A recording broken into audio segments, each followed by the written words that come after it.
Certainly the most significant development since Dr. Newell's arrival at Scott & White was the recently announced development of clinical trials focused on metabolic disruption technology in cancer patients. I first asked Dr. Childs how many people are involved and what this trial will address. Normally, clinical trial involves a host of people, and it just kind of depends on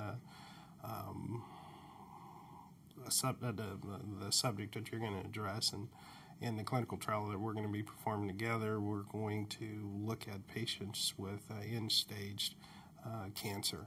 And I think those are the type of patients that are refractory to current treatment and current modalities. And the technology that Biogenetics and Dr. Newell brought to the table allows us an opportunity to maybe impact those patients. Maybe impacting patients that are refractory to current treatments and current modalities? How is Dr. Newell's goal of depriving cancer cells of their needed energy using metabolic disruption different from the current methods of treating cancer? Well, I asked all three. I guess every cell, no matter what kind of cell, has a special energy strategy, so they all don't do everything just alike. And it turns out that cancer cells are very greedy for sugar in specific, much greedier for sugar than a normal tissue. And drug-resistant cells, we are testing the hypothesis and have had very strong confirmation. They also can readily shift to burning fat for energy. And so because they do things a little bit differently than normal cells, that allows us novel drug targets for killing the cell by disrupting their particular demands for energy. I think the opportunity to look at treating patients in a different way is something that's very exciting. Tumors and cancers are very sophisticated, and they tend to change to prevent optimal treatment.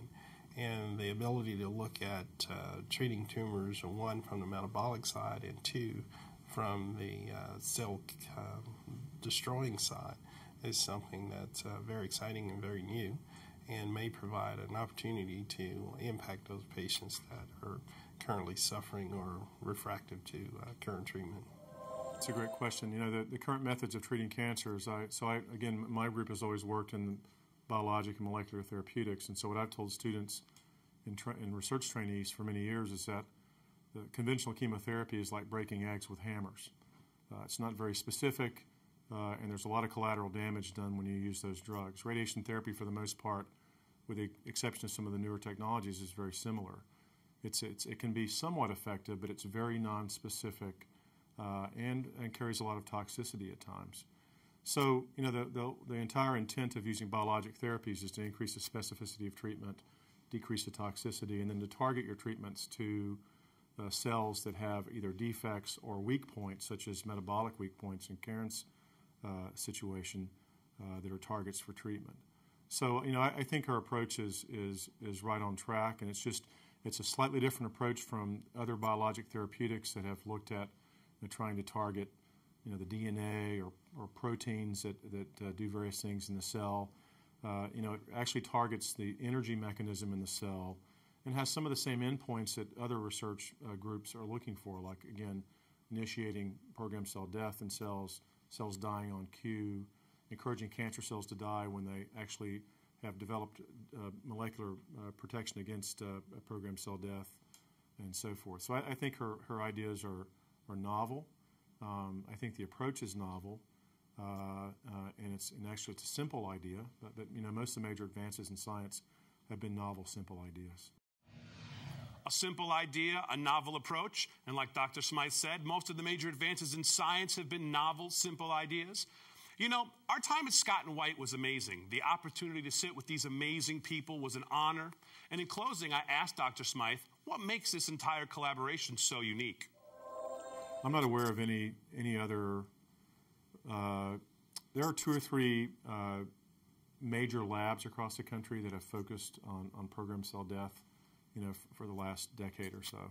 But I'm not aware of a large multidisciplinary group like we've put together here under Karen's leadership that brings people that are vascular biologists, cancer biologists, plant biologists, and many other areas to work all under the same umbrella, and that is either preventing the program of cells wanting to die on cue or encouraging them to die on cue. I think that the structure of this is unique with so many individuals from so many different areas of biology all working in the same area. And of course, what Karen brings to this is ways to manipulate those same programs using metabolic approaches and immune approaches. Well, we want to thank Dr. Smythe, Dr. Childs, Dr. Newell, and the entire team at Scott & White for a wonderful visit. And if you'd like to see our entire interview uncut with all three, remember to visit us on the web at www.wideworldofstocks.com, www.wideworldofstocks.com. We'll be right back. All right, that's going to do it for the show this week. Remember to visit us on the web at www.wideworldofstocks.com. That's www.wideworldofstocks.com to watch this show and all of our interviews in their entirety. We want to once again thank Dr. Roy Smythe and everyone at the beautiful Scott & White Hospital in Temple, Texas. And until next time, information is knowledge. Knowledge is power right here on the Wide World of Stocks.